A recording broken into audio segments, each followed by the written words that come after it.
தென்னை மரம் எப்படி இது பாரு 3 நாள் ஆச்சு தண்ணி மழை பெஞ்சு. ஆனால் இன்னும் தண்ணி குறையில பாருங்கள். இது போலலாம் தென்னை மரம் நடக்கூடாது. நண்டோட நெல், நரியோட கரும்பு, வண்டியோட வாழை, தேரோட தென்னைன்னு சொல்லுவாங்க.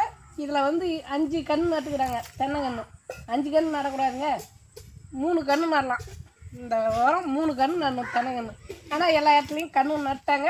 அதனால் சும்மா ஒரு பெருமைக்கு வேணால் இருக்கலாம் தென்னை மரம்னு. ஆனால் காயெல்லாம் சரியாக காப்பு பிடிக்காதுங்க. நம்ம அந்த ஒரு 50 சென்ட் கிழங்கு பிடுங்க வந்தோம். நம்ம அதாண்ட இருக்குதுங்க கிழங்கு பிடுங்க வந்தோம். சாப்பிட்றதுக்காக வந்தோம். சாப்பிட்டுக்கிறாங்க பாருங்க. நம்ம இப்படி கட்டுது அதை பாருங்க. வெத்தலை கொடி வெத்தலை கொடி எல்லா கிழங்கும் வெத்தலை. ஆனால் நாங்கள் பிடுங்க மரவள்ளி. நாங்கள் பிடுங்க அந்த கிழங்கு மரவள்ளி, இந்த வெத்தலை, இந்த வாழை மரம் பாருங்க. எல்லாமே இதை பாருங்க. கிணறு எல்லாமே ரோட்டு வழி பாருங்க. கிணறு போகிறாங்க. ஆமாம் நாளுக்கு பாதி அதை பாருங்க. பாருங்க அங்கே சாப்பிட்டுக்கிறாங்க. நாங்கள் அங்கே சாப்பிட்டோம் போகணுங்க.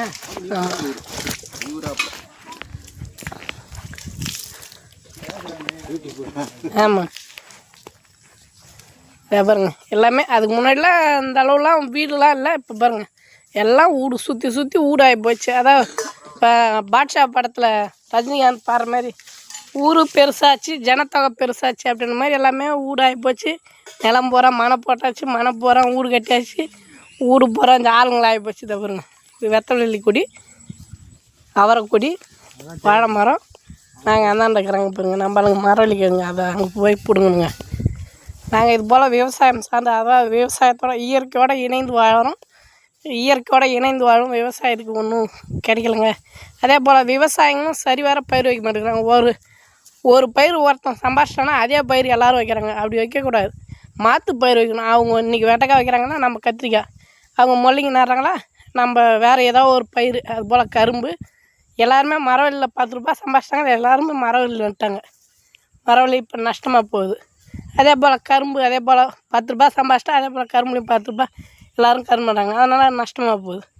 எல்லாமே விவசாயம் இப்படி தாங்க கெட்டு போகிறோம். முக்கியமாக இலவசம் கொடுத்து விவசாயிகளையும் கெடுத்துட்டாங்க. நம்ம பேசுகிற விஷயங்கள் உங்களுக்கு பிடிச்சிருந்தா நம்பூர் நாயகன் யூடியூப் சேனலை சப்ஸ்கிரைப் பண்ணி வைப்பாங்க. காட்டா முன்னியாக தான் பிடுங்க.